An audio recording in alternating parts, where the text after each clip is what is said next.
Price the lord. അന്തിക്രിസ്തു വെള്ളക്കുതിരപ്പുറത്ത് വരുന്നു എന്ന് ബൈബിളിലും ഖുർആനിലും ഹിന്ദു പുരാണങ്ങളിലും പറഞ്ഞിട്ടുണ്ടോ? ഇക്കാര്യമാണ് നമ്മൾ ഇന്ന് നോക്കാൻ പോകുന്നത്. വെളിപ്പാട് 6:1-2 വാക്യങ്ങളിൽ കുഞ്ഞാട് മുദ്രകളിൽ ഒന്ന് പൊട്ടിച്ചപ്പോൾ വെള്ളക്കുതിരപ്പുറത്ത് ഒരുവൻ വരുന്നതായി എഴുതിയിട്ടുള്ളത് അന്തിക്രിസ്തു ആണെന്നും ഇസ്ലാമിക പുസ്തകങ്ങളിൽ പറഞ്ഞിട്ടുള്ള ഇമാം മഹദി എന്ന വ്യാജ കഥാപാത്രം തന്നെയാണ് അന്തിക്രിസ്തു എന്ന് പറയുന്ന സുവിശേഷകരുണ്ട്. എന്നാൽ ഇസ്ലാമിക പുസ്തകങ്ങളിൽ ഇമാം മഹദി വെള്ളക്കുതിരപ്പുറത്ത് വരുന്നതായി എഴുതിയിട്ടില്ല. ഹിന്ദു പുരാണങ്ങളിലെ 10ാമത്തെ അവതാരമായ കൽക്കി വെള്ളക്കുതിരപ്പുറത്ത് വരുന്നു എന്ന് എഴുതിയിട്ടുണ്ട്. ഇതും അന്തിക്രിസ്തു ആണെന്ന് സ്ഥാപിക്കാൻ ശ്രമിക്കുന്നവരുണ്ട്. കൽക്കിയെക്കുറിച്ചുള്ള വിവരണം താഴെ കാണുക. ഹിന്ദു ദൈവമായ വിഷ്ണുവിന്റെ പ്രവചിക്കപ്പെട്ട 10ാമത്തെയും അവസാനത്തെയും അവതാരമായ കൽക്കി പരമ്പരാഗതമായി പുരാണങ്ങൾ പോലുള്ള ഗ്രന്ഥങ്ങളിൽ കലിയുഗത്തിന്റെ അവസാനത്തിൽ ദേവദത്തൻ എന്ന വെള്ളക്കുതിരപ്പുറത്ത് പ്രത്യക്ഷപ്പെടുന്നതായി വിവരിച്ചിട്ടുണ്ട്. ഇതാണ് കൽക്കിയെക്കുറിച്ചുള്ള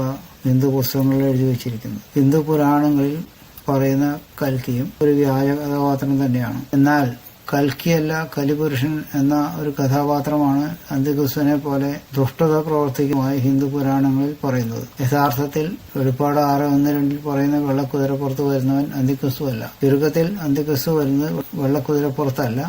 അന്തിക്രിസ്തു എപ്പോഴാണ് വരുന്നത് എന്നുള്ളതിനെക്കുറിച്ച് കാര്യങ്ങൾ മനസ്സിലാക്കാൻ ഫയൽ നമ്പർ C മലയാളത്തിൽ, അതുപോലെ തന്നെ വീഡിയോ നമ്പർ 5.5.1 ഇവ കാണുക.